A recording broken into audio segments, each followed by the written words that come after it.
അപ്പോൾ ഫ്രണ്ട്സ് ഇന്നൊരു കല്യാണം ഉണ്ട്. അപ്പോൾ അതിന് പോകാൻ വേണ്ടി ഇറങ്ങുകയാണ് ഗൈസ്. അപ്പോൾ കല്യാണത്തിൻ്റെ വിശേഷങ്ങളാണ് കാണാൻ പോകുന്നത്.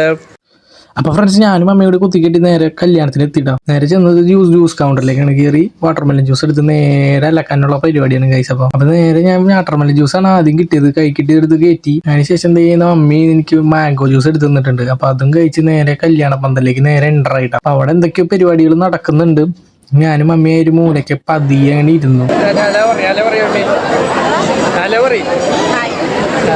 അപ്പൊ ഫ്രണ്ട്സ് നേരെ നമ്മൾ വന്ന പരിപാടിയിലേക്ക് നേരെ കൈ എടുത്തിട്ടാ. അപ്പൊ ഫ്രണ്ട്സ് വാച്ചിന്റെ ചന്തം നോക്കി നേരെ നമ്മൾ പ്ലേറ്റ് നോക്കിക്കുമ്പോഴാണ് നേരെ പ്ലേറ്റ് ഇട്ട് നമ്മുടെ പയ്യമ്മന് പ്ലേറ്റ് കൈ കിട്ടിന്റെ പുറകെ തന്നെ നേരെ നമ്മുടെ നെയ്ച്ചോറ വന്നു. അതിന്റെ പുറകെ തന്നെ ബീഫ വന്നു. ആദ്യം ബീഫിന്റെ ചന്തം നോക്കി നേരെ ഞാൻ പെടയങ്ങോട്ട് തുടങ്ങി എന്നെ പെടന്നെ. അങ്ങനെ നേരെ നമ്മൾ പെടയും കാര്യങ്ങളൊക്കെ കഴിഞ്ഞിട്ട് നേരെ വയ്യാണ്ടായിക്ക് ബീഫൊക്കെ ഞാൻ ബാക്കിയാക്കി കഴിച്ചു. എനിക്ക് അറിയില്ലായിരുന്നിട്ട് ഇത് കഴിഞ്ഞൊരു യുദ്ധക്കളത്തേക്ക് ഞാൻ പോണെന്ന്. നേരെ ചെന്നൊരു കോൺടോപ്പും വാങ്ങി നേരെ കയ്യ നീട്ടി കഴിഞ്ഞപ്പോണ്ടാവാൻ വേഗം കയ്യ വാങ്ങിയിട്ട് സാധനം കണ്ട് ഇട്ടുന്നുണ്ടാ. നോക്കുമ്പോൾ ഇത്തിരിയാണ് തോണ്ടിയിടുന്നത്. അപ്പൊ എനിക്ക് സങ്കടമായി സാധനം കോന്നണ്ടപ്പോ എന്തെങ്കിലും കിട്ടിയത് എന്തെങ്കിലും അവിടെ വെച്ചിട്ട് ഞാൻ ആ സാധനം കൊണ്ട് വാങ്ങി വന്നപ്പോൾ മമ്മി ഇത് ഇവിടെ നോക്കായിട്ട് മഞ്ഞ കളറുള്ള സാധനം വാങ്ങിയിട്ട് മമ്മി സുഖമായിട്ട് ഞാനിവിടെ കഷ്ടപ്പെട്ട് വാങ്ങി വന്നിട്ട് അങ്ങനെ കുറച്ചേരം അവിടെ നോക്കി നിന്നിട്ട് നേരെ കണ്ട് ഐസ്ക്രീം കയറ്റി കുറച്ചേരം വാങ്ങി നോക്കി കുറച്ചേരം വായ നോക്കിക്കൊണ്ട് നിന്നിട്ട്. അപ്പോൾ ഫ്രണ്ട്സ് മമ്മിയുടെ ഐസ്ക്രീം കണ്ടാ പറഞ്ഞാൽ ഞാൻ അത് തിന്നിട്ട് നേരെ വീട്ടിലേക്ക് പോയി. വീട്ടിൽ പോയിട്ട് കിടന്നുറങ്ങാനുള്ള പരിപാടിയാണ്.